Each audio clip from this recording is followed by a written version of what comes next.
Guys, स्वागत है आपका अपने यूट्यूब चैनल स्टडी विद अमन कुल में। तो आज हम क्लास 10th के बच्चों का राजनीतिक विज्ञान का आपका सिविक्स का चैप्टर नंबर 7 लोकतंत्र के परिणाम, इसके एमसीक्यू क्वेश्चन और long answer type question discuss करेंगे। तो ये आपका सिविक्स का लास्ट चैप्टर है। पहला प्रश्न है, लोकतंत्र के मूल्यांकन के लिहाज से कोई एक चीज़ लोकतांत्रिक व्यवस्थाओं के अनुरूप नहीं है। स्वतंत्र और निष्पक्ष चुनाव, तो ये तो है। व्यक्तियों की मर्यादा, ये भी है। लोगों द्वारा अपनी मनमर्जी करने की आज़ादी, तो ये लोकतांत्रिक व्यवस्थाओं के अनुरूप नहीं है। दूसरा है, लोकतांत्रिक व्यवस्था की राजनीतिक और सामाजिक असमानताओं के बारे में अध्ययन बताते हैं कि लोकतांत्रिक व्यवस्था में असमानताएं बनी रहती हैं, यानी इसमें होता रहता है, चलता रहता है। नेक्स्ट है, निम्न में से कौन सा तर्क लोकतंत्र के पक्ष में नहीं है। लोकतंत्र में लोग स्वतंत्र और समानता का अनुभव करते हैं, तो यस। लोकतंत्र दूसरों की तुलना में विवादों को बेहतर ढंग से हल करता है, यस। लोकतंत्र लोगों के प्रति अधिक जिम्मेवार भी होता है, हाँ, बिकॉज लोगों द्वारा शासन ही है। लोकतंत्र अन्यों की तुलना में अधिक समृद्ध भी होता है, यानी पैसों वाला भी होता है, तो ऐसा कुछ नहीं है, ये इसके पक्ष में नहीं है। तो इसमें आपका फोर्थ वाला करेक्ट हो जाएगा। लोकतांत्रिक सरकार कैसी होती है? उत्तरदायी सरकार, जिम्मेदार सरकार या वैध सरकार? तो उत्तरदायी तो होती है, अपनी जिम्मेदार भी होगी, वैध भी होगी, यानी उपरोक्त सभी आपका करेक्ट है। इस समय निम्न में से किस प्रकार की सरकार सबसे बेहतर काम करेगी? राजतंत्र, तानाशाही, लोकतंत्र या इनमें से कोई? तो ऑफकोर्स लोकतंत्र ही सरकार सबसे बेहतर काम करेगी।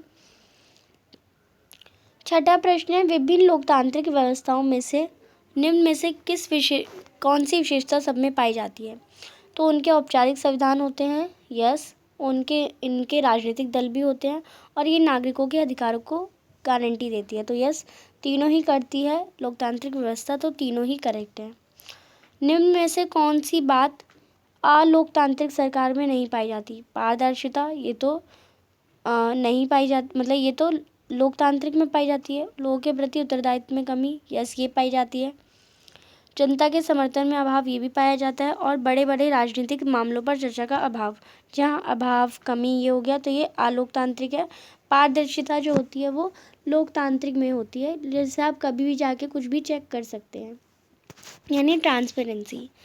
आठवां प्रश्न है, लोकतांत्रिक व्यवस्था मंद, कम प्रभावी और साफ सुथरी ना होते हुए भी अन्य शासन व्यवस्थाओं से बेहतर है, क्योंकि ये वैध शासन का व्यवस्था है, तो यस। ये लोगों की अपनी शासन व्यवस्था है, हाँ, और ये शक्ति को बढ़ाने में सक्षम है, तो ये सभी कारण ही सही है। लोकतांत्रिक व्यवस्थाओं ने निम्न में से किसको सफलतापूर्वक हटा दिया है?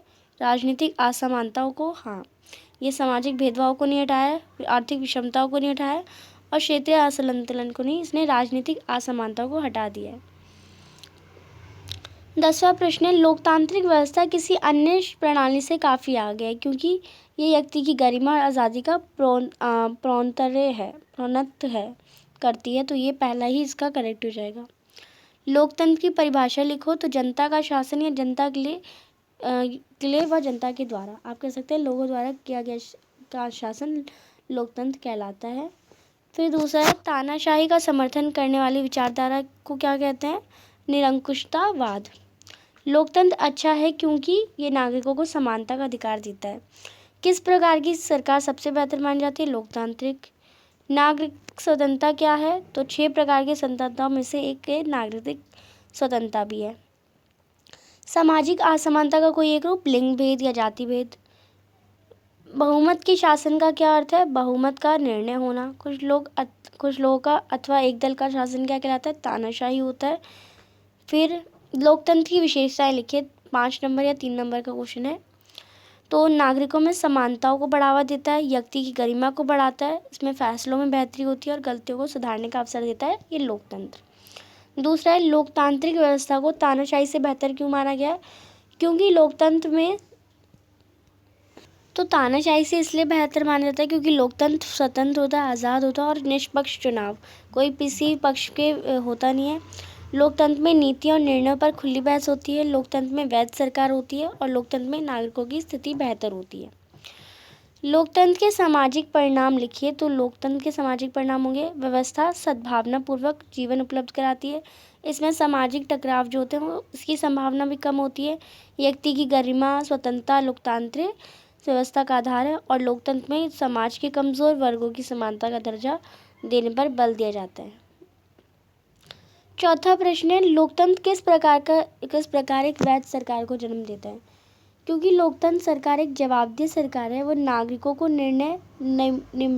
निर्माणी प्रक्रिया की जांच करने के लिए अधिकार और साधन प्राप्त होते हैं, यानी इसलिए तभी हम इसे पारदर्शी कहते हैं। लोकतंत्र एक जिम्मेदार सरकार है, ये विचारों के और उम्मीदों को ध्यान रखती है और लोकतंत्र सरकार एक वैध सरकार है क्योंकि ये जनता द्वारा चुनी जाती है। पांचवा प्रश्न है, लोकतंत्र किस प्रकार नागरिकों को शांतिपूर्ण और सद्भावनापूर्ण जीवन देती है। तो प्रत्येक नागरिकों को मत देने और चुनाव लड़ने का अधिकार है। ये नागरिकों को सामाजिक समानता उपलब्ध कराती है। लोकतंत्र टकराव तथा आपसी मतभेद को समाप्त करने में मदद करती है। लोकतंत्र में बहुमत को सदा अल्पमत के साथ कम करने की ज़रूरत होती है ताकि सरकार को सभी की इच्छाएं प्रतिनिधित्व कर सके। नेक्स्ट है छठा प्रश्न, लोकतंत्र नागरिकों की गरिमा को कैसे बनाए रखता है। तो वो लोकतंत्र जो है वो सम्मान और स्वतंत्रता की भावना को जन्म देता है। लोकतंत्र सभी नागरिकों में समान व्यवहार रखता है। लोकतंत्र महिलाओं को पुरुष के समान दर्जा देता है और जाति आधारित असमानताओं को भी वो कानूनी आधार नहीं मानता। शिकायतें किस प्रकार लोकतंत्र को सफल बनाने में सहयोग देती हैं। तो बहुत समय से स्त्रियों को सम्मान, अधिकार, न्याय, स्वतंत्रता से वंचित रखा था, मगर लोकतंत्र ने सभी अधिकार सुनिश्चित कर दिए।